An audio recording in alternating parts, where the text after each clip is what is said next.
What's up, everybody, and welcome back to another episode of Unfiltered Waters.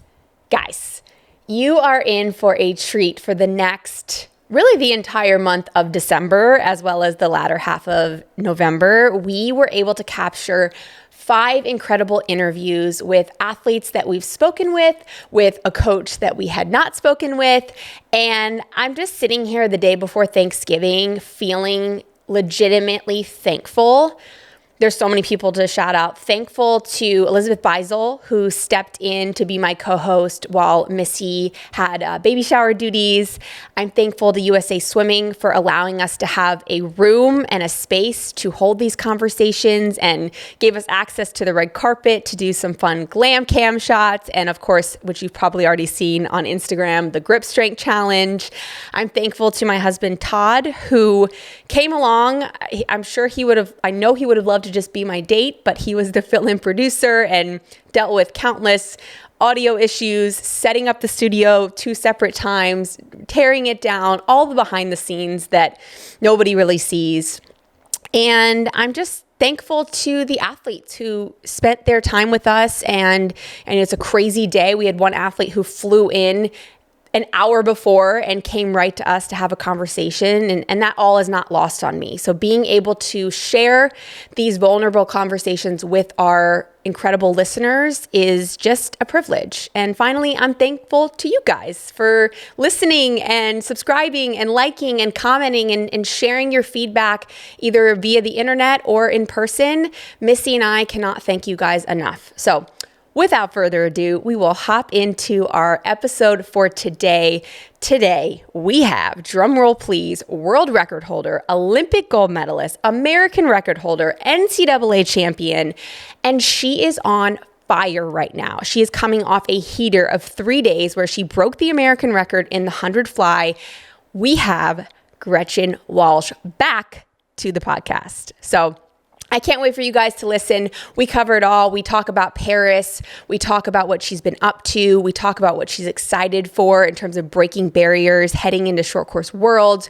We talk about her tattoo, and we talk about her mindset and mentality in practice, which I think is really, really going to be beneficial for a lot of athletes, coaches, really anyone when you're thinking about the day-to-day and what matters when you're chasing after your goals and really trying to achieve greatness. So without further ado, Gretchen Walsh.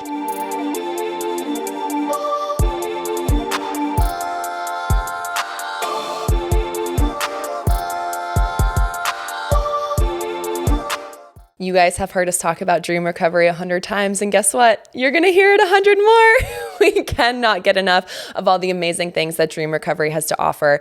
As you guys know, Katie and I have so much travel coming up this summer, and I feel like one of the things we haven't touched on is how important it is to maintain the best sleep you can when you travel, and dream recovery has everything you need in order to do that.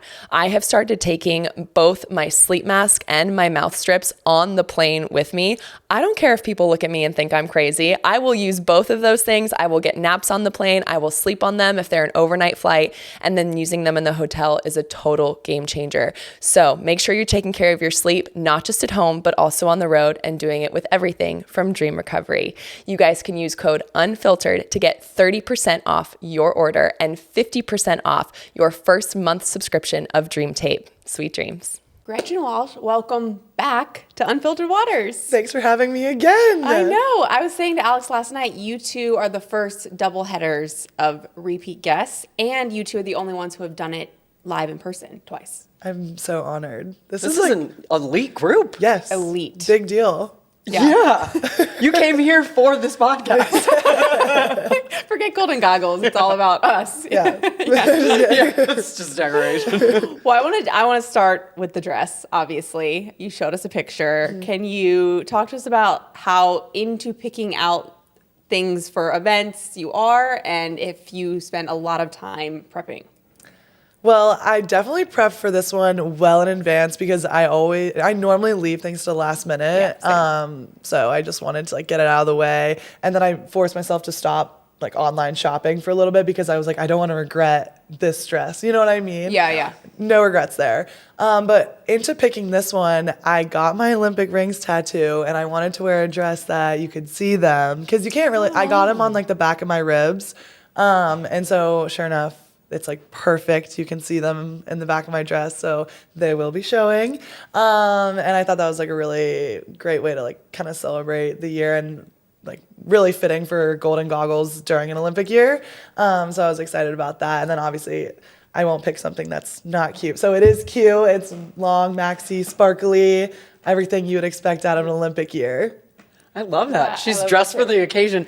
And like the fact that the Olympic rings, I love that excited you to see got that. Yeah. Like, did you have, is it in color or is it black? It's black. Okay, cool. And did you always have the placement, like, were you the one that was like, if I make the Olympic team, the first thing I'm doing when I get home is I'm getting this tattoo and I know where I'm getting it? Or was it like you showed up and you kind of like played with the placement? I once I got to the tattoo parlor, I knew where I wanted it, but there was definitely debate. Like, did I want it on my hip? Did I want it on my arm? Like, I was thinking maybe like back of my elbow. And then I settled on the ribs. And honestly, the plan was always to get it with Alex, but she didn't do it. I know. She was lame and scared. But I feel like there's still hope based on what she said. there is. Yeah. But like we were gonna get it together. Honestly, it would have taken forever if we did it together. But I feel like I made her like less nervous about it because I was like, it didn't really hurt that bad. Like. Yeah. My girl did a really good job, and I just found her on Instagram. I was like, this girl can do really good lines. Yeah. So went to her, and like she killed it. It looked so good. My whole family was super happy with it because my dad was like surprisingly the one who was the least for it, you know? Oh. I know. And my mom was for it. So I don't know. Normally it's the opposite. Like my dad lets me get all the piercings that I want. I have like 10 piercings, and my mom was like super against that. But yeah, no, it turned out so well. It was a whole like family affair, and I love that. yeah, it was so much fun Yeah. though. But you said it didn't hurt that bad. I feel like the ribs would be super. Don't you have yours on your ribs? I have a tattoo on my rib, but my rings are on my hips. And yours are on your like upper Butt, we'll say. Yeah. Cute. Oh, that was a good punch. Hey, good job. Cute. No, it would hurt like occasionally, but it's more towards like my back than it is on my side. So Okay. it was more on like a more muscly area, I guess. Not like right on the bone. No. Yeah. So. Cool. Well, we're here at Golden Goggles, obviously, but you have come off an insane 3 days. Yeah. Like an insane 3 days. Can you talk to us about that? Were you thinking that was going to happen? Yeah, I mean, honestly, going into it was the midseason invitational Yeah. at Tennessee. It was us, UVA, Tennessee, and Kentucky.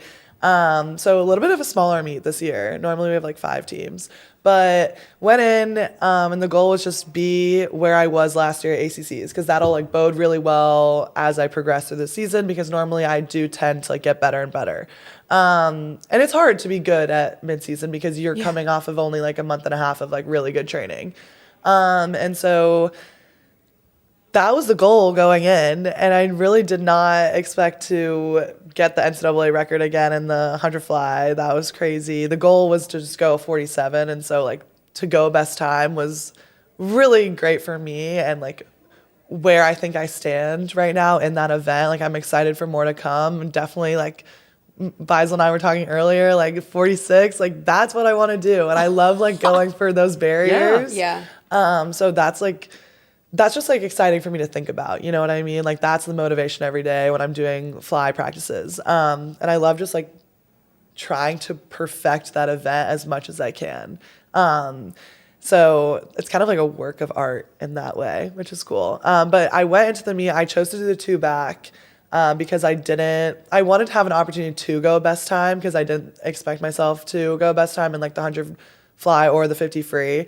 50 free was good, really happy with that time, but the 2 back ended up being like the number 1 like hardest race ever. So painful. It was so painful, but I was so like it was such a good race, and like me and Claire, we were in the super final together, which they they tried to like mix it up and put more pressure on prelims so that you would try to be the top two, and then the top two would race just head to head at night, 1v1.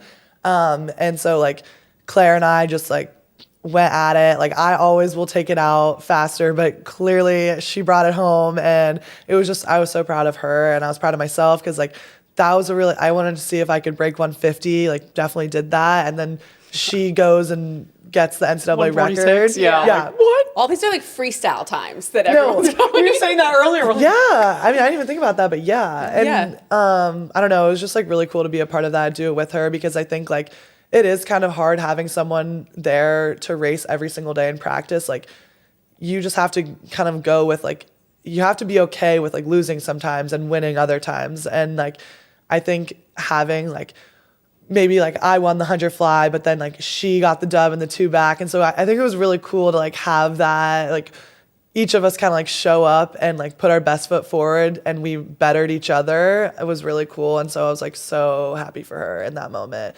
And it was like overwhelming. Like the whole team was just like, that was awesome. You know what I mean? Yeah. And it's like crazy when you can be going a crazy fast time and someone next to you is actually making you look like you're not doing that well. Yeah. You know what I mean? Yeah. Like I was like, this is wild. I'm like, everyone's going so fast. So it's cool to be a part of just the swimming community right now and seeing all that happening. Like even the Texas midseason meet was crazy. And I don't know, I just feel like this season, like there's a lot of special things in store for a lot of people. Yeah. I love like hearing you and Claire having that like healthy competitive thing. I feel like you and I had that with the 4 a.m. Like totally, yeah. you can Yeah. still like be friends behind the scenes, but like of course when we race we want to win. Yeah. Gretchen, for you and your goals that you are like always ever changing because you keep breaking these barriers, how do you sit down at the beginning of the season and determine what your goals are? Yeah, honestly, so much of it definitely depends on like how close I am to these like barriers. Like I love being at a point where I'm like, okay, like I go like a 20.3 in the 50, like could I go a 19, you know? And so like I like setting those kind of like impossible goals, but there needs to be intermediate ones as well, because like I need something to be able to focus on in practice. I need like something attainable. And so with the goal being like be where I was at ACCs last year, like that was something I could do. I did it, and like now I'm feeling really confident about where I'm going to be at the end of the season because of that. So I think it's like really important to have the dream ones, and like I believe in myself. Like I think I can do the dream ones, but there's so many steps in the middle, as you guys both know, that like you need to have these realistic ones where like you know you're going to get it, and you can just see the progress you're making towards like the big finale kind of thing. Do you write them down?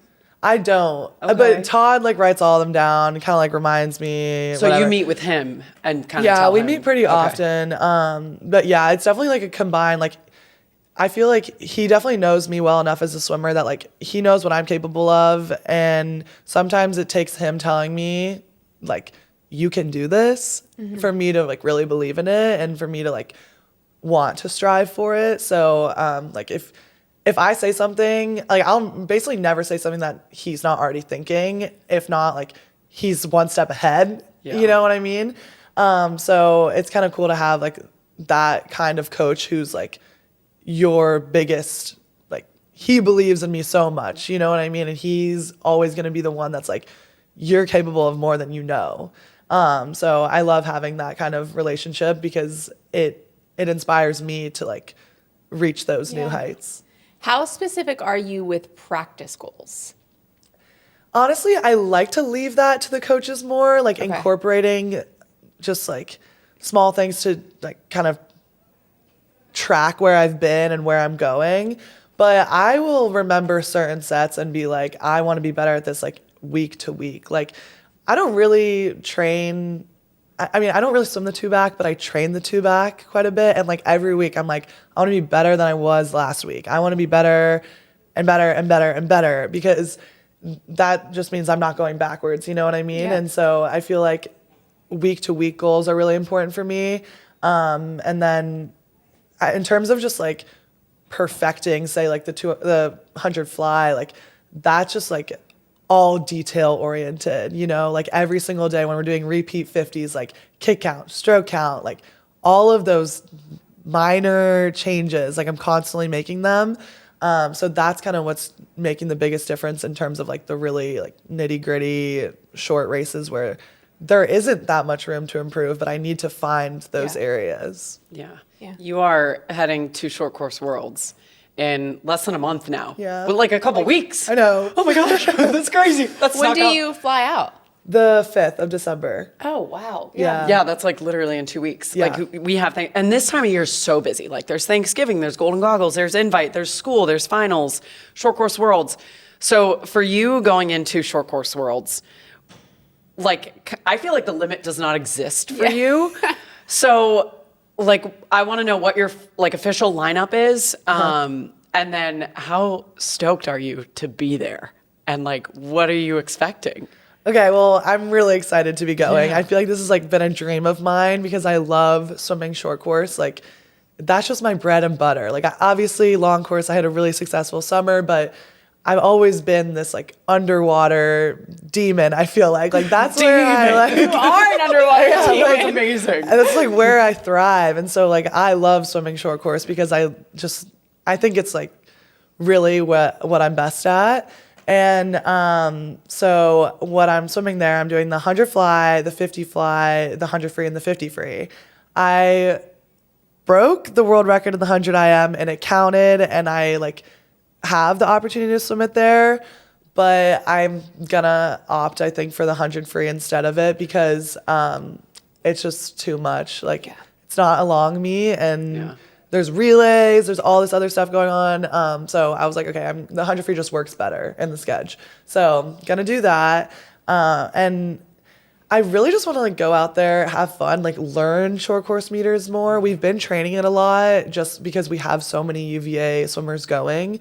But yeah, it's definitely, I feel like kind of sky's the limit as well because there really isn't any pressure. I don't have these times that I have to like beat or whatever. I just have things to strive for, records, like medals, what you name it. Like there's all these opportunities I have in front of me. And so I'm definitely just gonna like take it one race at a time, use prelims as like a learning experience to like understand the race, fix my race strategy, make adjustments, and then as I progress through semis and finals, like really just see what I'm capable of doing. And yeah, I'm really looking forward to it because I feel like all like USA swimming in general, like we just don't have these opportunities to compete short course meters. And so like every time we hop in the pool, it's like American record, world record. I'm like, so fun. best time. It's like, it's so cool because like there really is no losing when you have like such little experience doing something. So I'm just looking forward to like the vibe, everyone just like doing well and having a good time, and then hopefully just like that energy propelling everyone to new heights is going to be really cool to be around. Do you have one race in particular that you're most excited for? Honestly, kind of the 50 fly. I never get So to do fun. 50 flies like just individually. So I'm really looking forward to that one. And then 100 fly, I'm like, let's see what we can do. Yeah. Yeah. Oh man, I'm like, and it's in Budapest too. It's going to be awesome. That pool is amazing. Is that, well, speaking of Budapest, is that one of your favorite places to race? Or do you have a favorite spot? Honestly, I mean, I love like the Irvine pool here. Thank you. Yeah. Yes. Yes. The and I don't like. I Good don't vibes. know. Yeah, it's just good vibes. Like if someone was like, "Is it the fastest?" Is it no? I just think it's just good vibes all around. Like it's such a swimming town. Yeah. And Did you have an experience where that was like your first team or something, or you just enjoyed Actually, I did make the junior Pan Pacs team in 2018 from that meet. And that was a lot of fun. Yeah. But yeah, that was like my first ever A final at like a senior, like a national meet or whatever. So I do have some good memories there. Yeah. First time ever getting drug tested was at that. Nice. But I just love that town. And like, I feel like we always, my family like makes a trip out of it every year. Like we go explore California, which is so cool. Totally. But also like the Croatia training camp pool from this past summer. Stunning. That was so cool. That was an amazing No, I had place. such FOMO from you guys, like all the It TikToks honestly and felt the like camp. vacation. I It was like, looked like vacation. I was like, oh, right. Oh, yeah, they have to go to the Olympics now. that's how I was like, oh, wait, so we're here now. We're in Paris, and I have to like go compete on the biggest stage I've ever competed at in my life. Yeah, no big deal. But it you was were nice to you were have ready. that. You were I was ready. ready. Yeah. Like we were all training so well at camp. Like it was amazing that we could have this amazing balance of like having fun during the day, relaxing, taking in this beautiful scenery, and then just working hard, like getting things done. And then when we showed up to Paris, like I feel like everyone felt really confident. So it was nice to honestly have that environment of getting like when you're at the pool, you were working hard and you were doing what you needed to do, but then you had this escape. So I think that's what we all needed before the games. Yeah. Yeah. When your first Olympic trials came around, it was 2016. You were 13, youngest competitor at Olympic trials.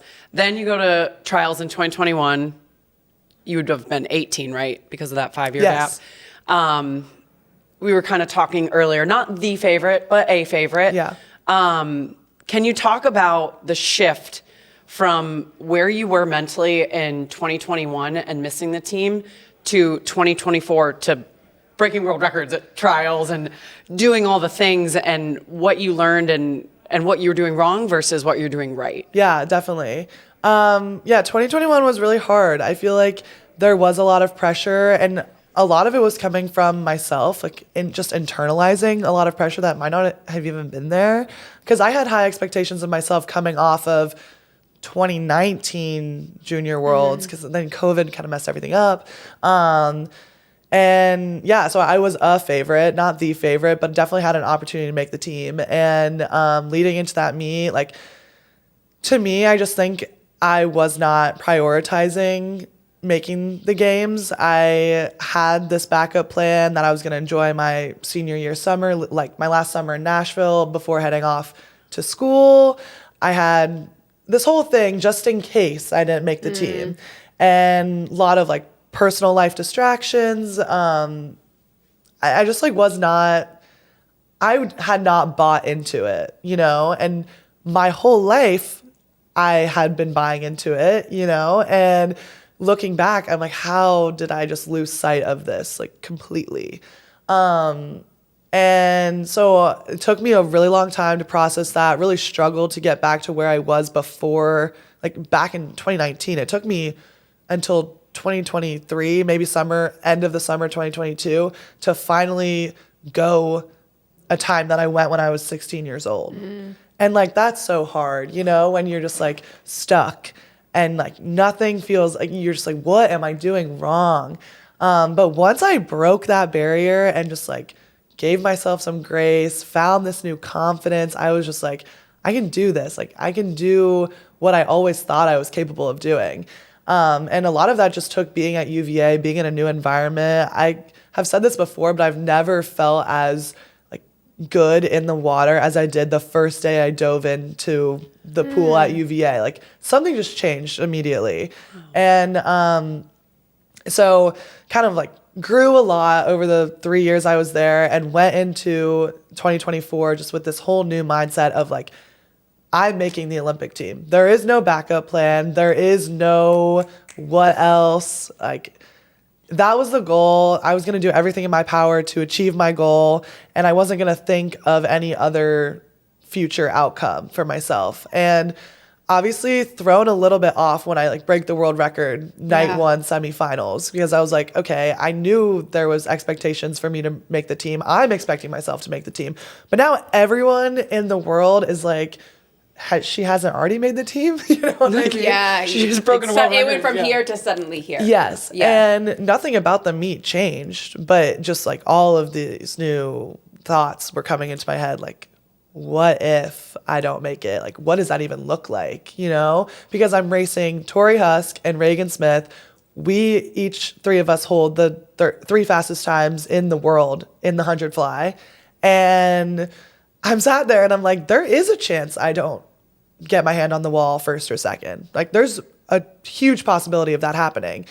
But I just had to approach it the exact same way I approached semifinals. And like, yes, I was more nervous, but I I had to just swim the race exactly the way I knew how I've always swum it and planned to swim it. And so staying in my lane was probably the hardest thing I've ever had to do, but just executing it, like once I did that, got my hand on the wall first, I was like, finally, like it was such a relief. And yeah, I mean, what a whirlwind of the first 2 days of the meet, but definitely like made me just like be able to relax and understand like, okay, yes, I still want to qualify in other events, but like I've done the biggest job, which is just getting my name on that roster. And so now I can just do what I'm here to do. I'm here to race. I'm here to see if I can go best times, if I can, like the goal was, yes, to go like a 52 in the 100 free, didn't do that, but ended up like qualifying for that event anyways. And I was like, hey, perfect, did that 50 free, big personal best time, got my hand on the wall second, and then qualified in that as well. So like did everything I wanted to do. And I think so much of that was just like taking the pressure off, like having that first event out of the way and doing it in probably the most crazy way possible. So I don't know, it was a really exciting meet. And then talk to us from there, because I did this, right? You break the world record. You almost, like for me, I felt like I almost overshot it, right? I'm like, okay, I break the world record. Oh my God. Now I just added even more expectations onto my, personally. Yes, there's people who talk, but personally it's like, okay, now this weight on my shoulders of I'm the world record holder. Yes. Do you then have to go back and be like, okay, now it's a different conversation in my head. And now I have 5-6 weeks where that conversation could be going on. How do you then combat that moving into Paris? Yeah, that was definitely hard because I knew, the goal was like go best time, but that would mean breaking the world record again. Yeah. So that just is a whole new ball game of like what it means to go a personal best and what it means to get your hand on the wall first would mean an Olympic gold medal. So there's a lot of pressure just going into that meet in general. Like the second we got to Paris, I could feel it. I was just like, wow. Nerves. Yeah. And it was a whole new experience for me, and it was definitely hard to adjust. Like I was a rookie here, and I feel like I did the best I could have possibly done given that environment. Just totally new, really high stakes. Like yes, Olympic trials is super stressful and most nerve-wracking meet because you know what's on the line, but I felt so much pressure to be the best, to get a gold, to break a new world record, to go a 54. Like there were so many thoughts in my head. And I do still think I can go a 54. Like I was training for it. I was going on these times. I was like, I'm going to do it.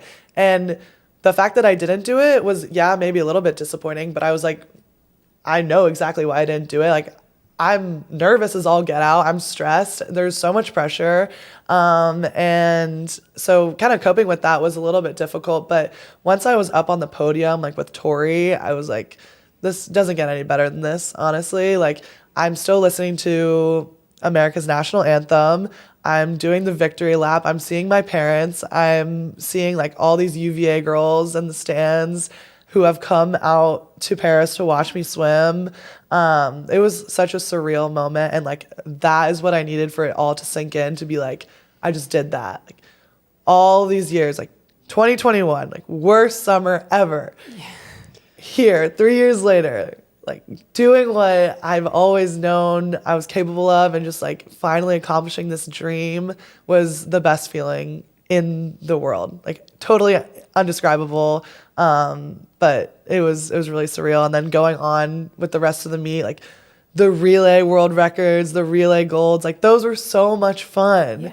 And I don't know, I just, those are my favorite parts, honestly. Doing it on a relay was so cool. 'Cause you get to be up there like with your team and your teammates. And, I don't know, it's really cool to be able to think about. And I love like when I take the time just like in my busy schedule to just be like, wow, that was a cool summer, It's cool that you allow yourself to like daydream like that. Yeah. Like, do you watch your races back? Like sometimes. Okay. Yeah. I like watching my races because I don't know, it just brings back like good memories, good emotions. And I definitely like watching the world record one because I feel like that was so surreal for me, like total shock and just like written all over my face.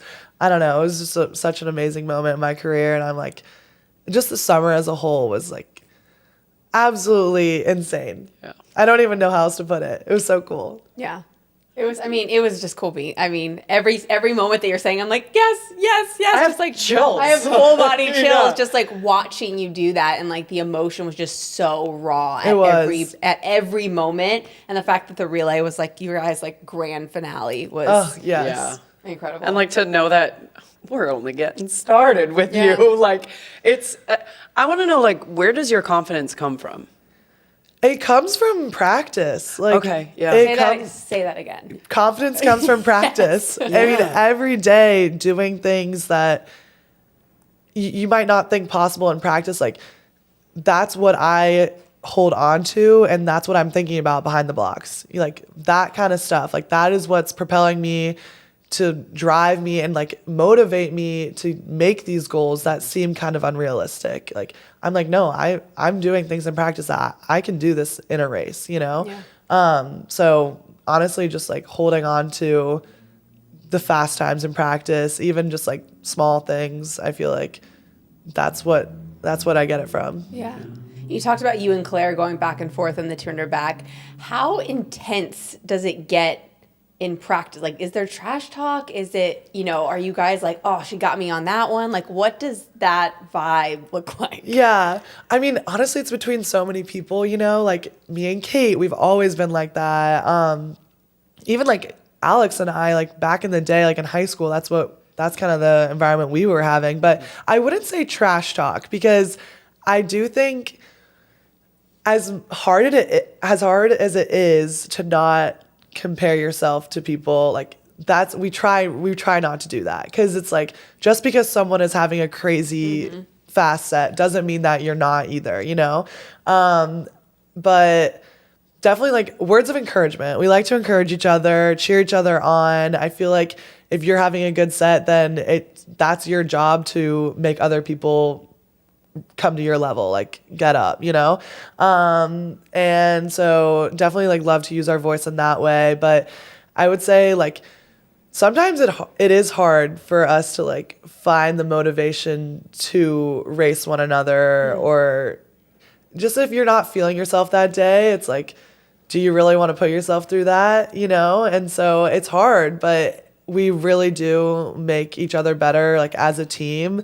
And that's something that I've always known. At being at UVA, I'm racing the best people in the world right now, and this is a totally unique opportunity. Like no one really gets this. And so I was like, I need to capitalize off of this. Like I need to be using the people around me, pushing myself by racing them every single day, because that's what's making me better, and they're getting better because of it. And like when Claire and I were racing, I was happy knowing that like I was being beaten, but like I was helping her too. You know what I mean? And like that's a cool feeling to have, where you can lose and be like happy. You know what I mean? Yeah. I was happy that I lost. You know what I mean? I was like, I went a great time, and then I was able to help my teammate just reach a total new level. So yeah.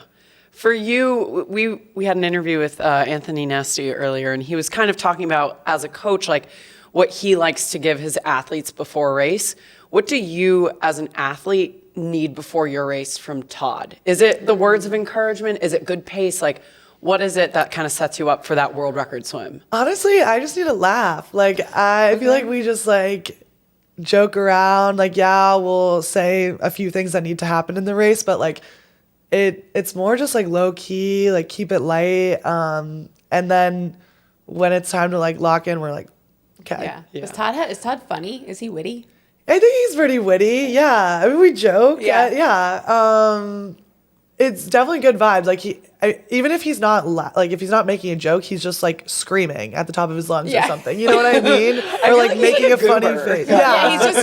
He's just like good vibes. Yeah. Like you just want to smile when you're around totally. him. Yeah. Right. So like I just like love that. I love being a little bit distracted by like anything, honestly, before a race. I don't love to like just be in my head about it, because I will totally overthink things, and then I'll end up not doing what I need to do. Yeah. So just like a few reminders of whatever it may be, plan of attack, I don't know, but more than anything, it's just like I need to be lifted up and maybe just like brought out of a little bit of a hole. Like if I am really nervous, I need to get out of that, you know, because I think my nerves can be like pretty crippling at times.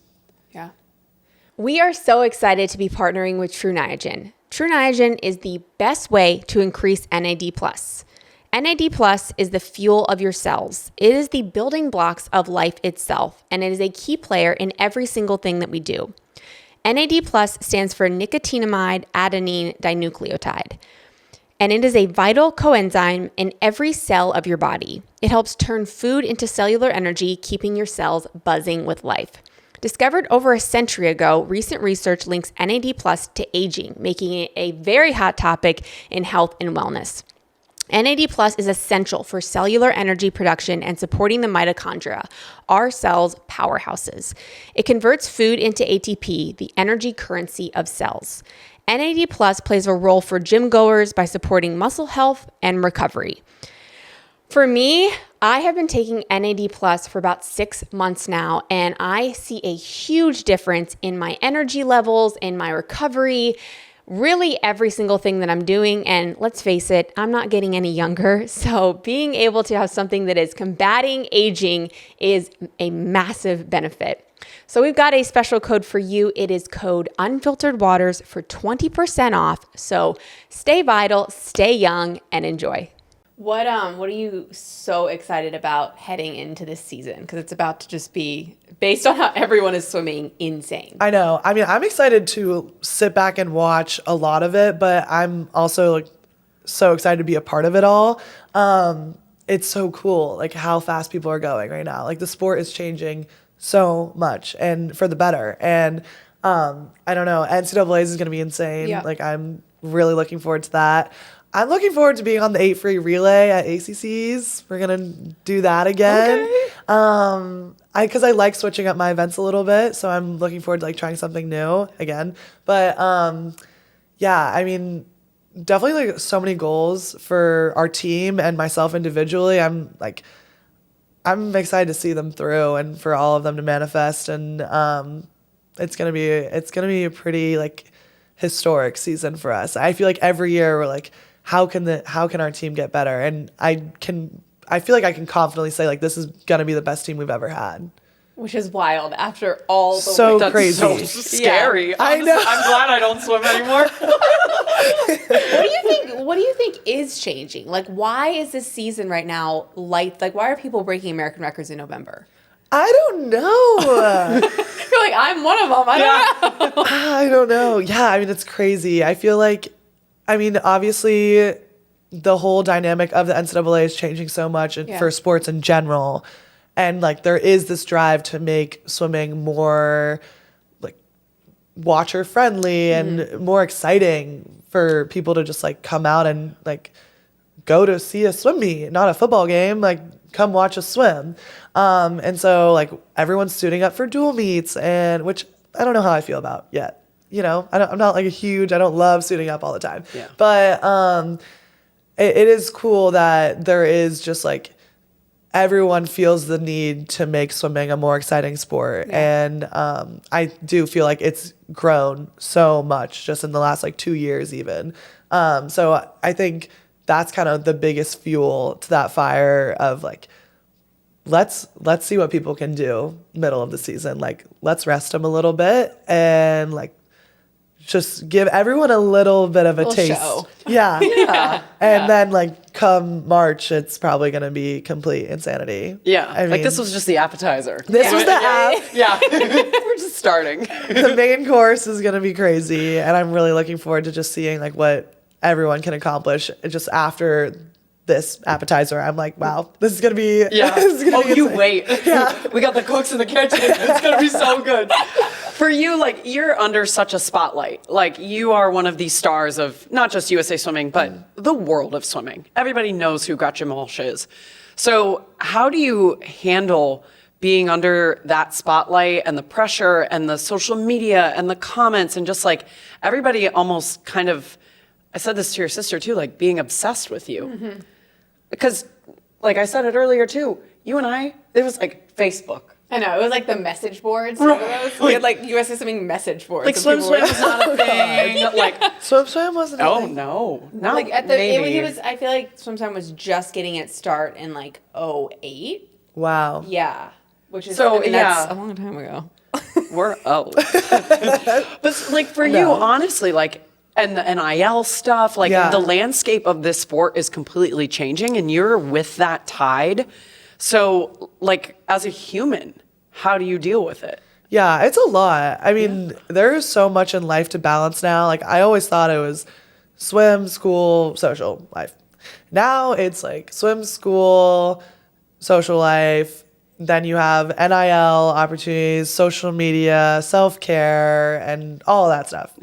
And it's a lot for sure. And at times I'm like, oh my God, I can't do this. You know, like I need to take a break.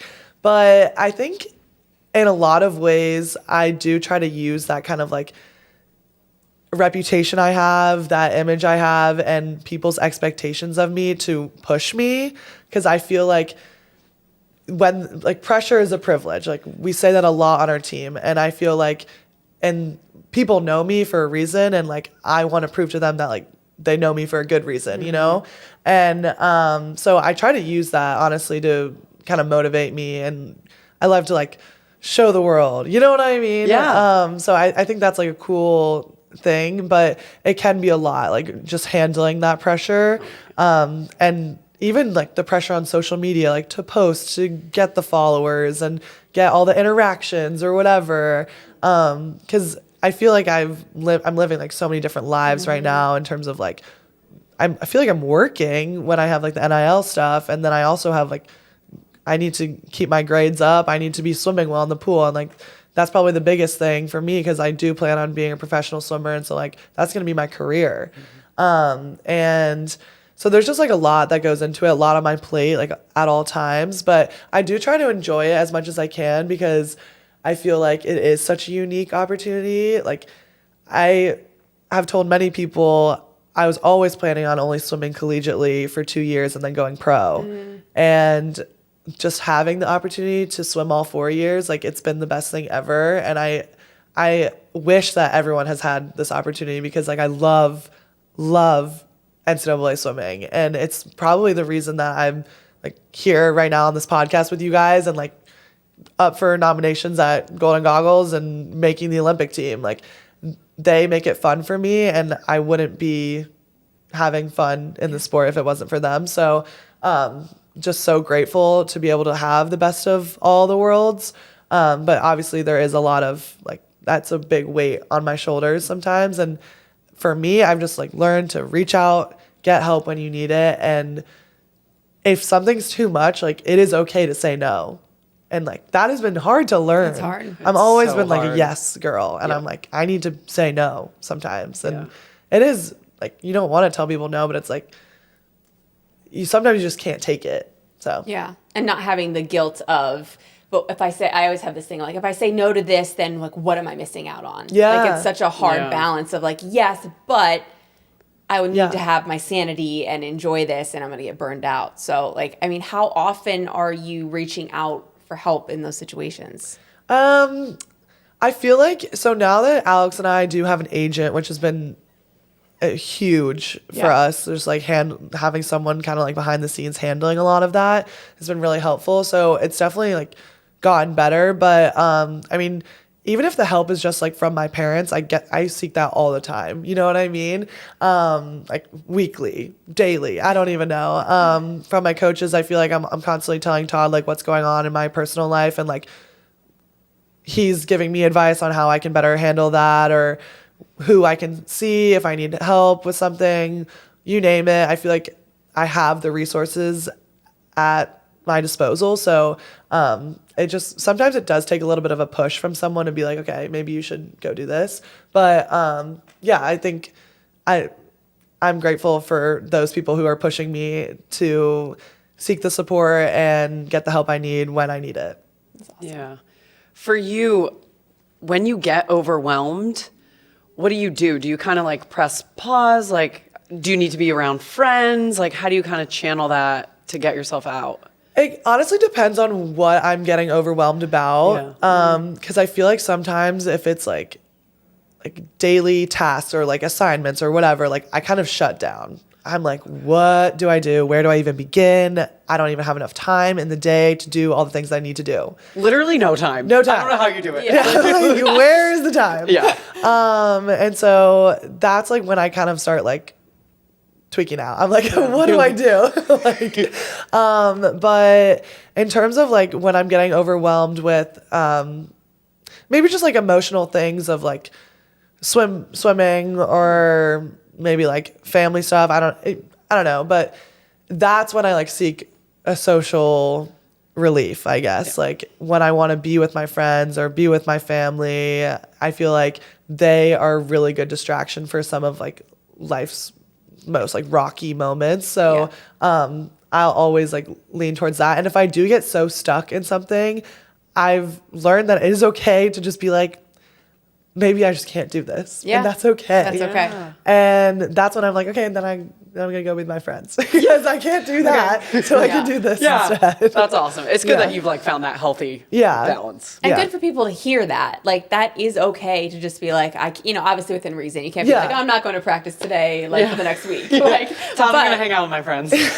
But within reason of like things when things are getting cloudy, like it's 100% the right move. Yeah. And it does take, especially elite athletes. I feel like we're all such people pleasers. So you want to say yes constantly. So more people need to do that. Yeah. And it's like hard for us, I mean, not anymore. But like when you're in the thick of it, we're washed up. But like when you're in the thick of it, it's almost it's hard to be relatable. Yeah. Because it's like, oh, I don't want to complain about like having these amazing opportunities. No, but it's also like, no, you don't understand. Like, I don't have any time to protect my own energy. Like, I'm spread so thin. So, like, even you coming on this podcast. Yeah. Like, no, I know, but it's something that you said yes to. Yeah. It's one more thing. And it's like, we are so appreciative. Like, Missy, I know from home with baby, is so appreciative. Hey, We love you, Missy. We miss you, Missy. I want to talk about your and Alex's competitive nature. Yes. Okay. And how that's just been like your whole life. So the Instagram followers. I went right to it. I went right to it. Who's winning right now? Alex is winning. We asked her and she was like, well, just so you know. Yeah. I'm winning. But it can't be by much. No, it is by a good amount. Is it? I think it's like by like 12,000 or something. Oh, that's not. You can get that in a day. I mean, You just broke an American record. 12,000 people can follow you right now. Exactly. it is crazy. Sometimes my friends are like, how many followers do you have again? And I'm like, oh my God, yeah. Wait, how many do you have? Like 105,000. It's a lot. A lot of people like following my life, It's cool, but it's like a lot. So I always think in terms of like when I swim at Florida, our football stadium seats, I think 92,000 people. Oh, wow. All those people like, and I like you get honored on the field and it's cool and it like is the perspective of, oh my God, that's 92,000 people.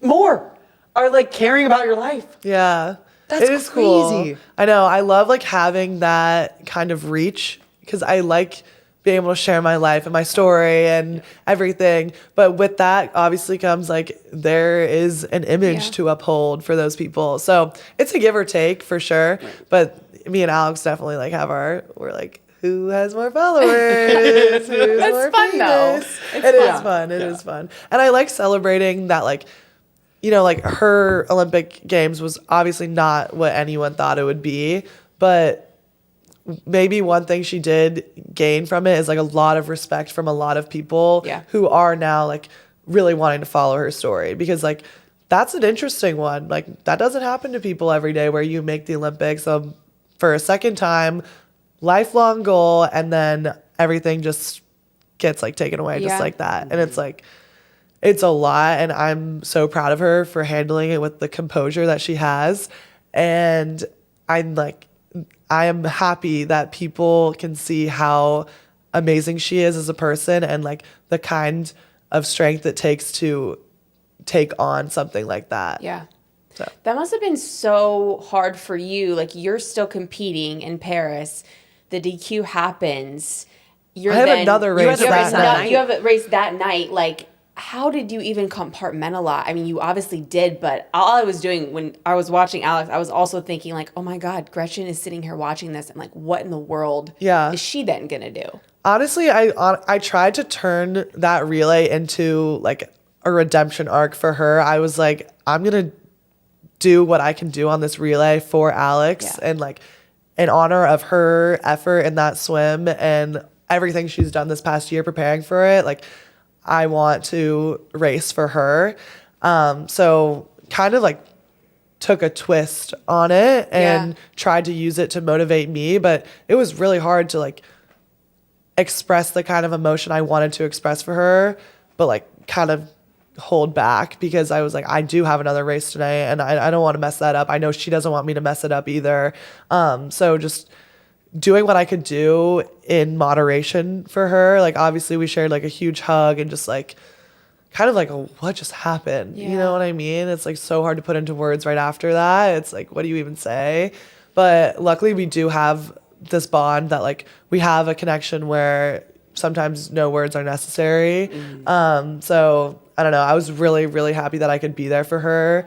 Cause like last time, if that had happened in 2021, like not only would I not have been there, but nobody would have been there. Like she had her whole family. We had so many fans out there from UVA and all over, family, you name it. So thank God, like we had that village of people that she could lean on and that I was leaning on the whole time, but like she needed in that moment, you know? Yeah. So, definitely hard to like bounce back after something like that. But luckily, like her loss isn't, or my win isn't her loss. So like she was able to be proud of me in that relay and like not have it take away from her own, like me and everything, you know? Yeah, 100%.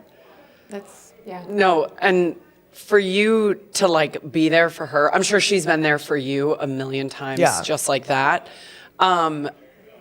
As her sister, kind of seeing her for who she is more than any of us will, like, how do you genuinely think she's doing now, post games? I honestly think she's doing really well, but I know that those thoughts like still come up of her being just like, damn, you know? Yeah. And but maybe a redemption arc is like coming. I definitely think she has really good things in store for her. I'm so happy she's doing a 5th year at UVA. I think like coming back to the collegiate season is a really good opportunity for her to just step away from the pressure of an Olympic year and like bring it back into more of a fun environment, one that like you really just love the sport. Because that's like why we do this in the first place. You know, it's all about the sport and why we love it. And so I'm happy that she's doing that, and she's gonna try to go for Worlds this summer. I'm confident that she will make it, and I'm even more confident that she's gonna do everything in her power to not mess up that turn, and it's gonna be an amazing swim. And I feel like, yes, like it is hard to think about that DQ, but to me, it was a really, really good race. Like, amazing time. Yeah. I don't even know if she thought that she was going to be capable of going that time in the moment. And so I'm just happy that she did it because I know that that is motivating her in the sense that, like, she can and she will kind of thing. Like, she is going to do it again, and if not faster. And she knows that she's capable. So hopefully it's motivating in most aspects, but obviously it's going to be hard when those thoughts do pop up of just being like, just the regret in that, you know, like there's nothing you can do, but there's obviously going to be some form of like, why did I do that? Like, how could I have made things different, whatever. And it's almost just like embracing, like we're all going to have pain and stinging moments, and it's just embracing like those are just part of it, and they shape her into who she is. Totally. But like you said, like, it's impossible to say like, oh yeah, she's great, you know. No, it just isn't how life works. But I think it's amazing that she's surrounded by you and your family and UVA. Like, she's got such an important support system, so it's amazing. Definitely. We're going to head into our final 3 questions. Okay. You know these. So see if it's different than last time. So what is a moment or memory inside the sport of swimming that's brought you the most amount of joy? Oh, well, it probably has to come from the summer. Yeah. Honestly, the victory walk after the 100 fly, there's a video of me hugging my parents, and genuinely, like, it brings me to tears every time. Like, it was such a raw emotion. I'm just like, we were all crying, my whole family. It was like, this has been years and years of sacrifice, like, to this moment, the biggest moment of my career. That was hands down definitely the most memorable thing. Yeah. Chills again. Yeah, chills Oh again. my My God. body's just chilled. Yeah, truly. It's like the best feeling though, to like hear somebody like live that. Now the one thing outside of the pool that has brought you the most amount of joy. Yeah, this one is hard. I know it is, because you're like, A lot of my life is swimming, you know? Yeah. Right. Yeah. It really makes you like think like, okay, like what else am I? What else Yeah. do I have? Yeah. But you have a lot. Yeah, I mean, honestly, from what I'm thinking right now, and it kind of has to do with swimming, but like being with my like fourth year teammates, my girls, I'm like thinking about that right now and our memories, just like on a weeknight, like having a pizza party, whatever. Me and my friend like decorating for Christmas already, whatever. A little early, but just like those memories outside of the pool, but with these girls that I'm graduating with, that I've spent the last 4 years with, experienced so many highs and lows together. Those are like the things that I'm really holding on to right now. So that's like kind of what I'm thinking of. it's the little things. The little things. Yeah. All right, last question. A word that encompasses who you want to be or motivates you on the daily, and will it be different than last time? I think okay, so my last word I think was present. It Like was. being present. It was. Is it gonna be different? I don't know. I do know my so every year at UVA we do like a word of the year leading into 2025, and mine's gonna be secretariat. I don't want to go into it, but there's a meaning behind it. But I think that'll be my word. Secretariat. Secretariat. But we don't get the meaning behind it.